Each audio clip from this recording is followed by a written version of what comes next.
I am হয়, অবশ্যই হয়। আই ইজ, আই আর, আয়ের সাথে বসে না। তাহলে আই অ্যাম টু গো, আমাকে যেতে হয়। আই অ্যাম টু প্লে, আমাকে খেলতে হয়। আই অ্যাম টু লার্ন, আমাকে শিখতে হয়। আই অ্যাম টু স্লিপ, আমাকে ঘুমাতে হয়। আই অ্যাম টু স্পিক, আমাকে কথা বলতে হয়। আই অ্যাম টু ইট, আমাকে খেতে হয়। আই অ্যাম টু রিড, আমাকে পড়তে হয়। আই অ্যাম টু রাইট, আমাকে লিখতে হয়। ওকে, আসুন পরের স্ট্রাকচার দেখুন। Am is are plus suppose to, মানে কোনো কিছু তো করার কথা, এই ধরনের সেন্টেন্সে এই স্ট্রাকচারটি ইউজ করব। তাহলে I am suppose to go, আমার যাওয়ার কথা। I am suppose to play, আমার খেলার কথা। I am suppose to learn, আমার শিখার কথা। I am suppose to sleep, আমার ঘুমানোর কথা। I am suppose to speak, আমার কথা বলার কথা। আই এম সাপোজ টু ইট, আমার খাওয়ার কথা। I am suppose to read, আমার পড়ার কথা। I am suppose two right, আমার লেখার কথা। এখন আসুন পরের স্ট্রাকচারে। আই হ্যাভ টু হবে না আই হ্যাজ টু হবে? অবশ্যই আই হ্যাভ টু হবে। তাহলে আই হ্যাভ টু গো, আমাকে যেতে হবে। আই হ্যাভ টু প্লে, আমাকে খেলতে হবে। আই হ্যাভ টু লার্ন, আমাকে শিখতে হবে। আই হ্যাভ টু স্লিপ, আমাকে ঘুমাতে হবে। আই হ্যাভ টু স্পিক, আমাকে কথা বলতে হবে। আই হ্যাভ টু ইট, আমাকে খেতে হবে।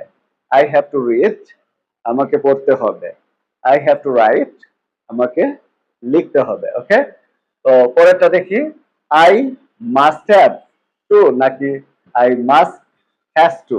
অবশ্যই আই মাস্ট হ্যাভ টু হবে। ওকে, তাহলে I must have to go, আমাকে যেতেই হবে। ওকে, এই জাতীয় sentence. I must have to play, আমাকে খেলতেই হবে। I must have to learn, আমাকে শিখতেই হবে। I must have to sleep, আমাকে ঘুমাতেই হবে। I must have to speak, আমাকে কথা বলতেই হবে। আই মাস্ট হ্যাভ টু ইট, আমাকে খেতেই হবে। I must have to read, আমাকে পড়তেই হবে। I must have to right, আমাকে লিখতেই হবে। এখন এখানে দেখুন উড এবং ইউজ টু। এখানে একটি কথা বলে নেই, উড এবং ইউজ টু তখনই ব্যবহার করবেন যখন অতীতে কিছু করতেন বা এখন আর করেন না, এই জাতীয় সেন্টেন্সে। তো আসুন প্র্যাকটিস করি। আই উড গো, আমি যেতাম। আই উড প্লে, আমি খেলতাম। আই উড লার্ন, আমি শিখতাম। আই উড স্লিপ, আমি ঘুমাতাম। আই উড স্পিক, আমি কথা বলতাম। আই উড ইট, আমি খেতাম। আই উড রিড, আমি পড়তাম। আই উড রাইট, আমি লিখতাম। ওকে, এখন আসুন ইউজ টু দিয়ে। I use to go, same, আমি যেতাম। আই ইউজ টু প্লে, আমি খেলতাম। আই ইউজ টু লার্ন, আমি শিখতাম। আই ইউজ টু স্লিপ, আমি ঘুমাতাম। আই ইউজ টু স্পিক, আমি কথা বলতাম। আই ইউজ টু ইট, আমি খেতাম। আই ইউজ টু রিড, আমি পড়তাম। আই ইউজ টু রাইট, আমি লিখতাম। ওকে, তো এখন সাবজেক্ট চেঞ্জ করি, আয়ের জায়গায় হি নিয়ে আসি, দেখি কি কি পরিবর্তন হয়।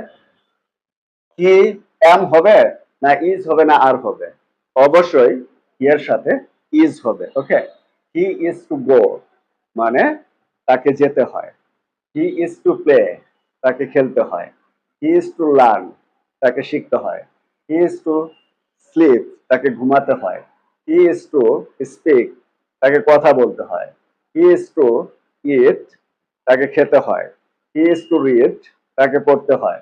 হি ইজ টু রাইট, তাকে লিখতে হয়। He is suppose to go, তার যাওয়ার কথা। He is suppose to play, তার খেলার কথা। He is suppose to learn, তার শেখার কথা। He is suppose to sleep, তার ঘুমানোর কথা। He is suppose to speak, তার কথা বলার কথা। হি ইজ সাপোজ টু ইট, তার খাওয়ার কথা। He is suppose to read, তার পড়ার কথা। He is suppose two right, তার লেখার কথা।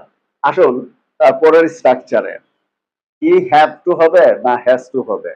অবশ্যই হি হ্যাজ টু, তাহলে হি হ্যাজ টু গো, তাকে যেতে হবে। হি হ্যাজ টু প্লে, তাকে খেলতে হবে। হি হ্যাজ টু স্পিক, তাকে কথা বলতে হবে।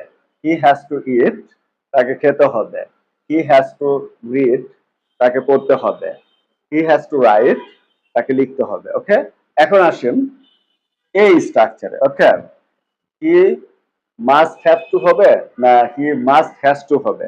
অবশ্যই must has to. Okay, he must has to go, তাকে যেতেই হবে।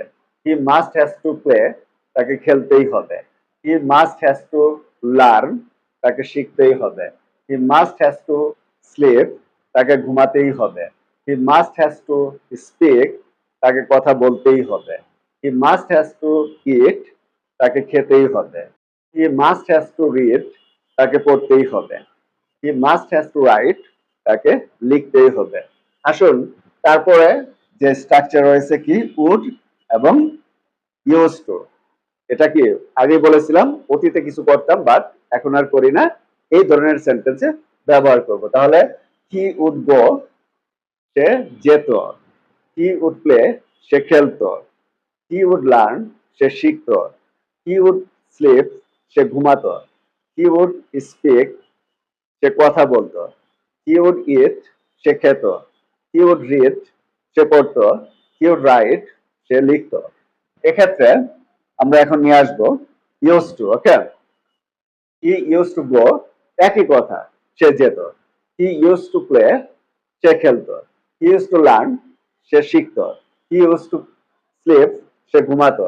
হি ইউজ টু স্পিক, সে কথা বলতো। হি ইউজ টু ইট, সে খেত। হি ইউজ টু রিড, সে পড়তো। হি ইউজ টু রাইট, সে লিখতো।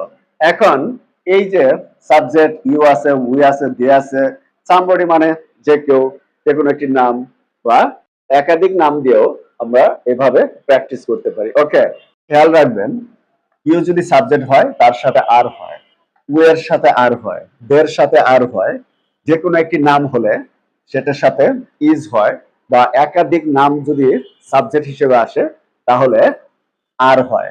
ওকে, এবং ইউ এর সাথে হ্যাভ হয়, উ এর সাথে হ্যাভ হয়, দের সাথে হ্যাভ হয়, যে কোনো একটি নাম থাকলে তার সাথে হ্যাজ হয়, এবং একাধিক নাম যদি সাবজেক্টে থাকে তাহলে তার সাথে হ্যাভ বসে। ওকে, ক্লিয়ার? আর উড এবং ইউজ টু, এটা সব ধরনের সাবজেক্টের সাথে ব্যবহার করা যায়। সো এভাবে বারবার প্র্যাকটিস করুন আর আপনার দৈনন্দিন জীবনে এগুলো ব্যবহার করার চেষ্টা করুন। অবশ্যই আপনি খুব তাড়াতাড়ি ফ্লুয়েন্টলি ইংরেজিতে কথা বলতে পারবেন। So that's the end of the video. Good bye.